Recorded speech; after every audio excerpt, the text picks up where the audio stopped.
بسم اللہ الرحمن الرحیم۔ السلام علیکم رحمۃ اللہ وبرکاتہ۔ اللہ کی رحمتیں اور برکتیں نازل ہوں ہم سب پر۔ ایک ایسی شخصیت جو نہ تو خود نبی تھے اور نہ ان پہ وحی نازل ہوئی، لیکن اس کے باوجود اللہ تعالیٰ کے اتنے قریب ہو گئے کہ ان کے نام پر پوری سورت قرآن پاک میں موجود ہے۔ اس دنیا کا ایک عظیم انسان جنہوں نے نبوت کو چھوڑ کر حکمت کو چنا، ایک ایسی عظیم ہستی جنہیں ہر علوم میں مہارت حاصل تھی۔ وہ عظیم انسان کون تھا جنہوں نے نبوت پر حکمت کو ترجیح دی؟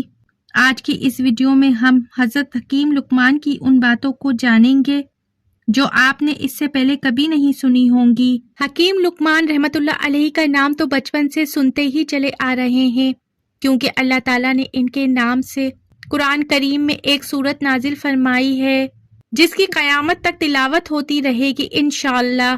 لیکن بہت کم لوگ اس بات سے واقف ہیں کہ حکیم لقمان کون تھے۔ حکیم لقمان رحمت اللہ علیہ افریقی نسل سے تھے اور عرب میں ان کی آمد بحیثیت غلام ہوئی تھی۔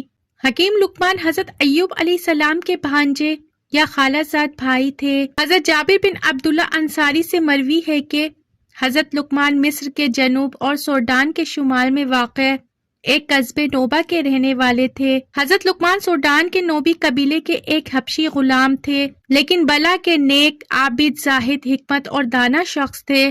3 لوگ ایسے ہیں جن کا ذکر قرآن مجید میں آیا ہے اور وہ نبی نہیں تھے: حضرت لقمان، حضرت طالوت اور حضرت ذوالقرنین۔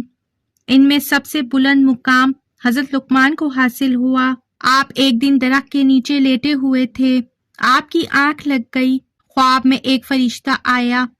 اللہ پاک آپ کو نبوت، حکمت سے نوازنا چاہتے ہیں، تو آپ حکمت کو پسند کریں گے یا پیغمبری کو؟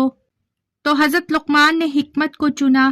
جب وہ بیدار ہوئے تو انہوں نے اپنے جسم میں تیزی اور وسعت محسوس کی۔ ان کے ذہن میں سوچنے کی صلاحیت بڑھ گئی تھی اور وہ ہر چیز کو دیکھ کر اس کی روحانی کیفیت تک پہنچ جاتے تھے۔ آپ نے اپنے پروردگار کا شکر ادا کیا اور اس نعمت پر اللہ کی حمد و ثنا بیان کی۔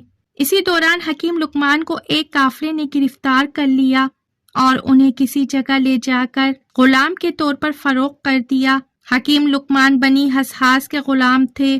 بنی حسحاس مصر کا ایک علاقہ قبیلہ تھا۔ یہ بہت شان و شوکت والے لوگ تھے، نہایت ہی رحم دل اور اعلیٰ اخلاق والے تھے۔ پورے قبیلے والے حکیم لقمان کو غلام کی حیثیت سے جانتے تھے، لیکن حکیم لقمان کی بہت عزت کیا کرتے تھے۔ حکیم لقمان قبیلے کے سردار کی بکریوں کے ریوڑ کے نگراں تھے۔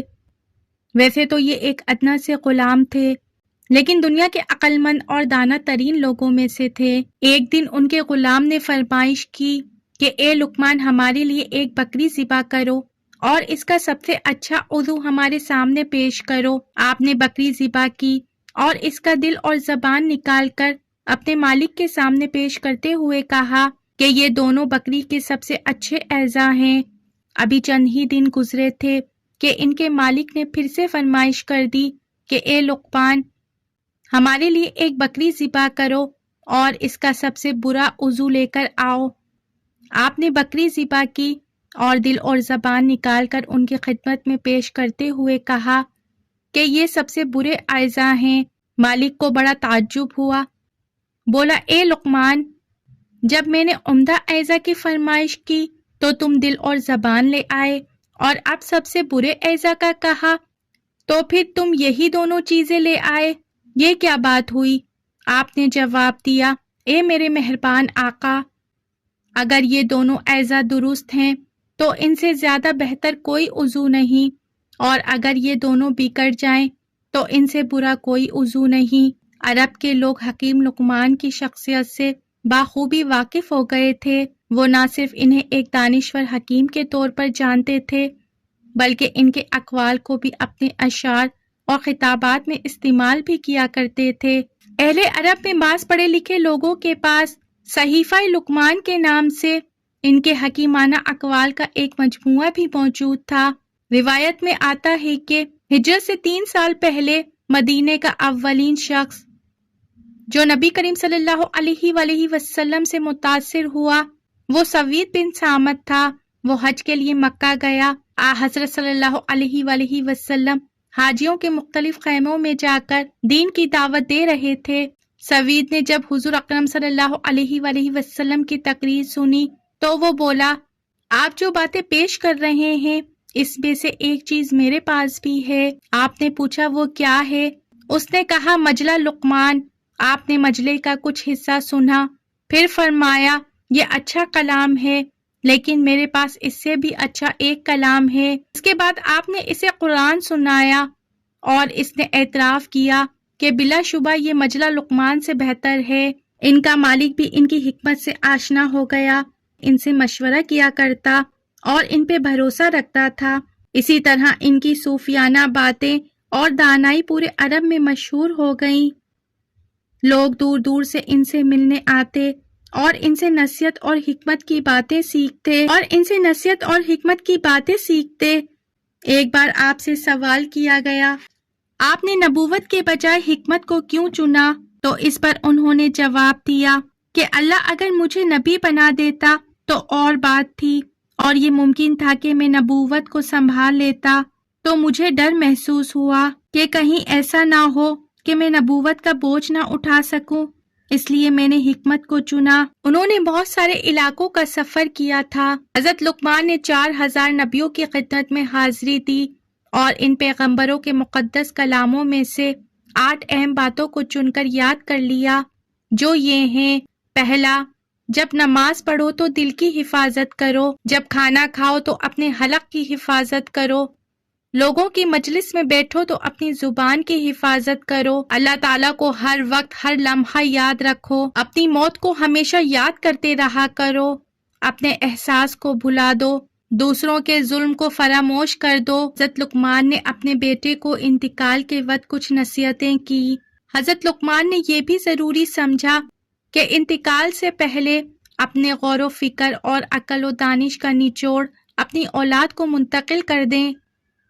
چنانچہ انہوں نے فرمایا، اے میرے بیٹے، اللہ کے ساتھ کسی کو شریک نہ کرنا، یقیناً شرک بہت بڑا ظلم ہے۔ یہاں پر اللہ تعالیٰ نے والدین کے ساتھ حسن و سلوک کی تاکید کی اور ان کی اطاعت و خدمت کا حکم دیا، بالخصوص ماں کے حوالے سے۔ بیٹا اگر کوئی عمل رائی کے دانے کے برابر بھی ہو اور زمین اور آسمان چٹانوں میں کہیں بھی چھپا ہو، اللہ اسے لاموجود کر دے گا۔ کچھ شک نہیں کہ وہ باریک سے باریک چیز کو بھی دیکھ سکتا ہے، وہ ہر شے سے باخبر ہے۔ بیٹا نماز کی پابندی رکھنا اور لوگوں کو اچھے کام کی تاکید اور برے کاموں سے روکتے رہنا، مصیبت کے وقت صبر سے کام لینا اور عذرا و غرور لوگوں سے گال نہ پھلانا اور زمین پر اکڑ کر نہ چلنا۔ اللہ تعالیٰ شیخ خورے اور مغرور شخص کو پسند نہیں کرتا۔ اپنی چال کو اعتدال میں رکھنا، بحث و تمہیز کے وقت اپنی آواز کو پست رکھنا، یقیناً سب سے ناپسند آواز گدھے کی ہے۔ حضرت سعد بن مسیب رحمۃ اللہ علیہ نے ایک حبشی سے کہا تھا کہ تو اس بات سے دلگیر نہ ہو کہ تو کالا حبشی ہے، اس لیے کہ حبشیوں میں 3 آدمی دنیا کے بہترین انسان ہیں، حضرت بلال حبشی رضی اللہ تعالی عنہ، حضرت عمر فاروق رضی اللہ تعالی عنہ کا غلام مہجہ، اور حضرت حکیم لقمان رحمۃ اللہ علیہ۔ اللہ تعالیٰ نے سورہ لقمان میں حضرت حکیم لقمان رحمۃ اللہ علیہ کی ان قیمتی نصیحتوں کا ذکر فرمایا ہے جو انہوں نے اپنے بیٹے کو مخاطب کر کے بیان فرمائی تھیں۔ یہ حکیمانہ اقوال اللہ تعالیٰ نے اس لیے قرآن کریم میں نقل کیے ہیں تاکہ قیامت تک آنے والے انسان اس سے فائدہ اٹھا کر اپنی زندگی کو خوب سے خوب تر بنا سکیں اور ایک اچھا معاشرہ وجود میں آ سکے۔ حضرت داؤد علیہ السلام سے پہلے آپ بنی اسرائیل کے مفتی تھے۔ حضرت داؤد علیہ السلام کے منصب نبوت پر فائز ہوئے۔ حضرت داؤد علیہ السلام کے منصب نبوت پر فائز ہونے کے بعد آپ نے فتویٰ دینا ترک کر دیا۔ حضرت لقمان عمر بھر عوام الناس کو واعظ و نصیحت فرماتے رہے۔ آپ نے 1000 سال کی عمر پائی، یہاں تک کہ آپ نے حضرت داؤد علیہ السلام کا زمانہ دیکھا۔ حضرت قتادہ کا قول ہے کہ آپ کی قبر رملہ میں مسجد اور بازار کے درمیان ہے۔ اس جگہ 70 انبیاء بھی مدفون ہیں جنہیں یہودیوں نے آپ کے بعد بیت المقدس سے نکال دیا تھا، اور یہ لوگ بھوک پیاس سے تڑپ تڑپ کر وفات پا گئے۔ محترم ناظرین، امید کرتی ہوں میری آج کی ویڈیو آپ کو ضرور انفارمیٹیو لگی ہوگی۔